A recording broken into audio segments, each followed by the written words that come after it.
¿Cómo le ha ido en el consultorio a usted, doctor? ¿Ha tenido que atender a más pacientes con problemas de estrés a consecuencia de esto que nos pasa en el mundo? En realidad, creo que nos está pasando a la mayor parte de los profesionales que trabajamos con personas, ¿no es cierto? Que la mayor parte de las consultas que ha habido en todo este tiempo tienen que ver con mucha angustia.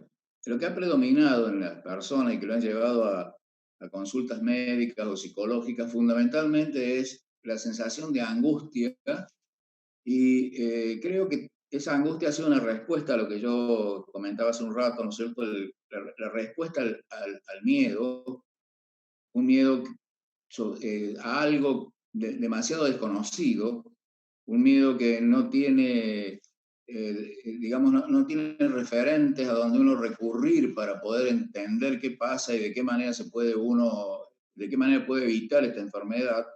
Y esto ha llevado a que aparezca una angustia que en realidad tiene que ver con la sensación de perder la vida en esto, de que uno puede enfermarse y perder la vida. Es decir, es una cuestión que quizás se haya podido ver en pueblos, aparte de otras pestes que ha habido en la humanidad, pero fundamentalmente más contemporáneamente en alguna guerra, ¿no es cierto? Grupos de gente que han estado en guerras. Entonces esto se va transformando en una situación de tipo traumático tan fuerte que va dejando secuelas de tipo postraumático. Y esto es lo que uno ve en este momento, más bien situaciones de estrés postraumático ligados al miedo y a la angustia específicamente por la pandemia. Ahora, las manifestaciones clínicas de esto, bueno, de algún punto de vista, se trata de que aparecen síntomas ligados habitualmente a afecciones crónicas que estas personas pueden llegar a venir cursando anteriormente y que evidentemente se van a acrecentar, por ejemplo, una hipertensión arterial, un trastorno de intestino irritable, una enfermedad coronaria, todas esas cosas se presentan habitualmente con mucha frecuencia ahora en la consulta. Y los trastornos del sueño. Quizás la primera alteración que las personas empiezan a notar es la alteración del sueño. En los primeros momentos de la pandemia no fue así. Yo diría que el primer mes y medio es como que la gente buscaba sustitutos, tenía mucha actividad, pintaba su casa, arreglaba cosas de todos los días, reescribía trabajos, pero no se trataba de aturdir haciendo demasiadas cosas. Cuando empezó a prolongarse todo esto, entonces empezó a predominar la angustia por venir, ¿no es cierto? ¿Qué pasa? ¿Qué va a venir? ¿Cómo será? El porvenir general y mi propio porvenir. Entonces, todo eso fue desencadenando todos los síntomas que tienen la ansiedad y la angustia. Lo que uno trata es de calmar a las personas, ¿no es cierto? Hacerles entender que todo esto no tiene, los síntomas de angustia se transforman a veces hasta en verdaderos trastornos de pánico. El pánico es miedo a tener miedo, el miedo ya exagerado, digamos así. Bueno, todo esto es lo que está llevando a las personas hoy más a consultar a sus profesionales, etc. ¿Cómo nos defendemos del estrés en esta pandemia antes de ir al médico, en casa, doctor? Denos algunos consejos básicos. Bueno, primero que todo, tratar de tener información confiable, ¿no es cierto? Es decir, seleccionar la información para tratar de hacer un juicio de valor de lo que está ocurriendo, ¿no es cierto? De tal manera de que el miedo se transforme en prudencia y no se transforme en pánico. Diría que ese equilibrio, ¿no es cierto?, es el que se debe lograr. Transformar el miedo en una actitud prudente frente a esto que está ocurriendo. Porque de lo contrario, si uno se deja ganar por el miedo y la ansiedad, esto lleva a los trastornos de pánico y lleva a los trastornos de estrés postraumático. Entonces la información es como que a la información es como que hay que filtrarla, toda información muy seria, que provenga de lugares muy serios. Lamentablemente no ha sido buena la política que se ha seguido comunicacional en ese sentido, ha sido muy errática, muy cambiante y ha provocado una mayor confusión en las personas y eso trajo más angustia. Entonces hay que tratar básicamente de consultar con personas de confianza. Cada uno tiene amigos o médicos de confianza, psicólogos de confianza, a quien se puede consultar acerca de cuál es la mejor conducta ante esta situación.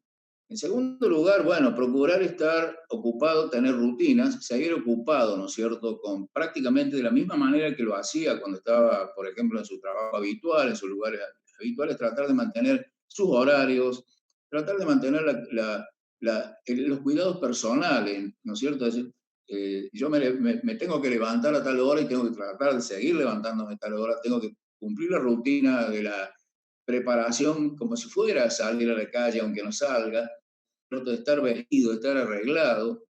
Y después también hay que tratar de utilizar todos los espacios de tiempo que puedan brindarse, que ahora son mucho más libres, pero estoy hablando de lo que ocurría quizás antes, para poder salir, tratar de, guardando las distancias correspondientes, guardando todas las precauciones, tener interconexiones con otras personas, seguir las rutinas habituales y bueno, ocupado, estar intelectualmente ocupado, tratar de transformar todo este tiempo que a veces uno tiene que estar más encerrado, transformarlo en cosas creativas, que pueden ser desde intelectuales a comunes, como hacer una quinta o hacer o hacer un jardín, ¿no es cierto? Es decir, cosas que tengan también cierta particularidad de ocuparnos manualmente, artesanías, la gente que cose, que teje. Por ahí va la cosa. Sí, sí. Sí, la actividad, tratar de ser más parecida a la actividad normal. Pero también es una oportunidad de reinventarse, ¿no? Es una oportunidad de reinventar la propia actividad, ¿no es cierto? Siempre hay frases que son un poco remanidas, ¿no es cierto? Que de las crisis hay que transformarlas en oportunidad. Y efectivamente esto es cierto. Esta utilización de estos medios que parecía estar imponiéndose poco a poco, ¿no es cierto?, como una cosa que iba a venir. Sin embargo, un efecto claro de toda esta situación que hemos estado viviendo y que estamos viviendo ha sido que toda esta conectividad se ha acelerado y hoy entonces estamos utilizando estas funciones que nos prestan determinados portales y cosas así para muchísimas actividades y también permiten el acceso de mucha gente, ¿no es cierto? Que antes tenía que programarse, por ejemplo, en mi profesión, una persona del interior o de otra provincia que tuviera que venir, ¿no es cierto? Esto ha hecho que sea mucho más rápida la comunicación. Quizás a nosotros los profesionales de la salud nos afecta un poco en el sentido de que estamos como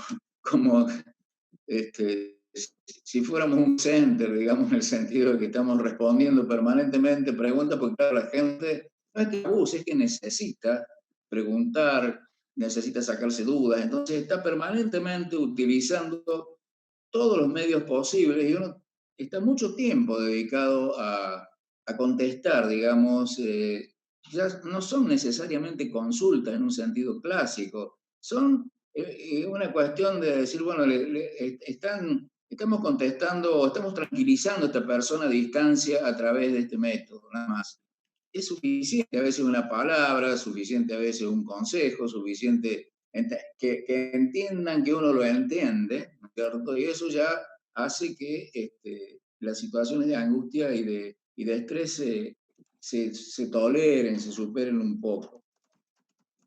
Creo que todos tenemos que hacer eso. Es decir, ustedes como comunicadores también tienen una importante función en ese aspecto para tratar de transmitir de alguna manera consejos y comentarios y cosas que puedan llevar más tranquilidad a la gente.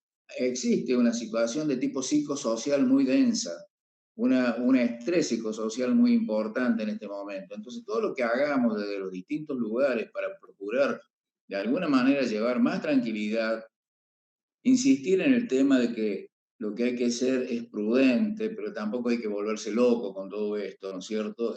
Creo que esos son los consejos naturales que se pueden dar. Eh, Después, bueno, que también hay medicación, también están los tratamientos de orden psicológico para calmar la ansiedad. Hay muchas técnicas. Ahora está muy de moda una técnica que es la de mindfulness, ¿no es cierto? Que hay muchísima gente que está haciendo entrenamientos de mindfulness, que es una forma de concentrarse en sí mismo y tratar de calmar la ansiedad mediante técnicas de respiración, etcétera. Se está haciendo muchísimo eso y está difundiendo. Se está difundiendo gracias a los medios de comunicación. Entonces, bueno, todo esto tiene sus pros y tiene sus contras, ¿no es cierto? Es decir, creo que vamos a asistir a una nueva etapa, por lo menos los profesionales de la salud tenemos que prepararnos para que de ahora en más todo sea listo, ¿no? Hacemos una pausa y ya seguimos, señoras y señores. El doctor Pablo Cólica, especialista en estrés, conversando con nosotros la pandemia y este momento especial que nos toca vivir, no en Córdoba, no en la Argentina, sino en el mundo. Estas cosas que uno nunca imaginó que nos podían pasar, bueno, nos está pasando. Ya venimos.